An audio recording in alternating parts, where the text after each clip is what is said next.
Let's go, motherfucker.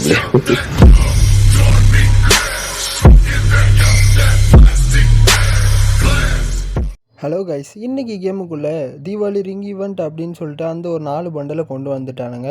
அப்பா எத்தனை நாளாக கொண்டு வராங்க. அப்புறம் இதை நீ சுற்ற போகிறேன்னு கேட்டால் வழக்கம் போல் இதையும் நம்ம சுற்ற போகிறது கிடையாது.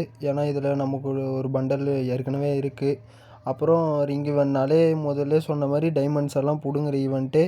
கொஞ்சம் சுற்றுறவங்க பார்த்து சூதானமாக சுற்றிக்கோங்க. 14 நாள் மட்டும்தான் இருக்கும் போல் இந்த ஈவெண்ட்டு. அப்புறம் உங்களுக்கு லக்கு இருந்துச்சுன்னா வழக்கம் போல் கரீனாக்காரன் முதலே கொடுத்துருவான். அப்படி இல்லைன்னு வைங்க, அவ்வளோதாங்க.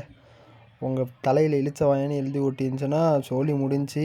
உங்களை வச்சு செய்யாமல் விட மாட்டான் ஆள். அப்புறம் இதில் வந்து அந்த ஃபஸ்ட்டு பாதி எரிஞ்ச மாதிரி இருக்குல்ல, அந்த பண்டல் பரவாயில்ல, ஓரளவுக்கு பார்க்குற மாதிரி இருக்குது. அப்புறம் அந்த இன்னும் ரைட் சைடில் செகண்டாக இருக்கு இல்லையா, அந்த பண்டல் கூட ஓகேங்க, ஓரளவுக்கு கொஞ்சம் அந்த ஆனால் பார்க்குறதுக்கு சாமுராய் பண்டல் மாதிரியே இருக்குது. ஓகே. அப்புறம் மற்றபடி அந்த கடைசியாக இருக்கிறத வந்து நம்மள்கிட்டே இருக்குது. அது அந்தளவுக்கு ஒர்த் இல்லைன்னு தான் சொல்லி ஆகணும். இதில் ஒரு பண்டல்னு கொண்டு வந்து ரிங்கிமெண்ட்டில் விட்றானுங்க பார்த்தீங்களா. கரீனாக்காரா, செய்டா உன்னால் என்னென்னலாம் செய்ய முடியுமோ செய். நம்ம சேனலை சப்ஸ்கிரைப் பண்ணாதவங்க சப்ஸ்கிரைப் பண்ணி சப்போர்ட் பண்ணுங்கள். அப்போனா தான் டெய்லியும் நான் அப்லோட் பண்ணுற வீடியோ உங்களுக்கு நோட்டிஃபிகேஷனில் வரும். Okay guys, by.